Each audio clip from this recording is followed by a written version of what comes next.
Other news, the Constitutional Court has ordered Cash Paymaster Services to pay back 316 million rand to Sassa. The matter dates back to 2014. Now, Sassa paid CPS the money after the company claimed it had enrolled more grant recipients and beneficiaries than it had been contracted to do. Well, Corruption Watch brought the case against CPS. Executive Director David Lewis joining us via Skype this evening. David, good evening, and thanks for your time. So this decision is great, but not enough, not the end of the story. Well, it's the end of this story. Sassa now have to claim the money, which should amount to about 500 million rand back, and CPS are compelled to pay it. And it's a large amount of money. So in itself, it's a satisfactory point to have arrived at. I mean, the issue, though, is that we've been involved in this business since the setting aside of the main contract, to which we were an applicant as well. And in that judgment, the Constitutional Court made the point, at our urging, that it seems, a strange coincidence that all these irregularities that have been committed, and now this is yet another example, have somehow been committed in favor of CPS. They have always emerged as the beneficiaries from the irregularities that have been committed. And as the Constitutional Court said, one needs to look beneath these irregularities. Why has this happened?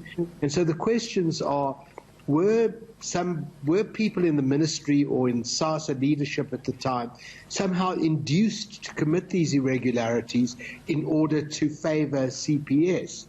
And that's corruption. That's criminal, and it needs to be investigated by the criminal justice authorities, who a few years ago the Hawks did a cursory investigation. The US Department of Justice did their own investigation but couldn't proceed ultimately because they didn't get sufficient cooperation from the South African authorities.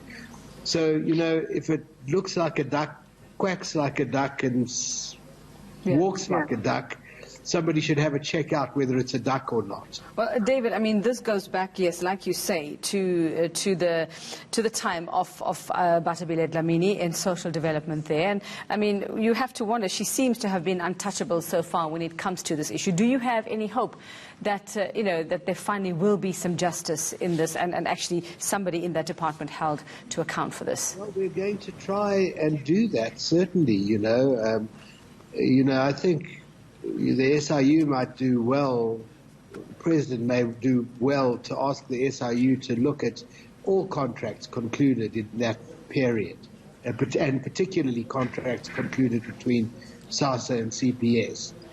And, I think it's a necessary thing to do. I mean, people forget that not only was this a social security system, and so, messing with that absolutely vital lifeblood to, 17 million people in a key government program is absolutely, unacceptable. But I think it was, at the time, the largest public sector contract that had been concluded since the arms deal. So we're not talking, small potatoes here. Yeah. And it really cries out for a further investigation. And David, what if the Hawks don't get to reopening this investigation? Because that's what you want. You want them to reopen this investigation into those dubious relationships. What are your options if that doesn't happen?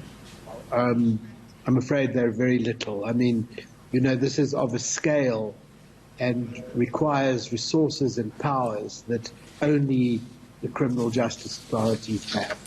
But we will press them as we did in the past. I mean, they have a different leadership now. They have, the NPA has a different leadership. I also understand that they're absolutely, overloaded, and maybe more recent events are a greater priority. But I think that would be a pity, because, as I say, this has a particular poignancy and a particular scale. And it's a lot of money and a lot of people affected. All right, we'll leave it there for now. Thanks very much, David Lewis from Corruption Watch.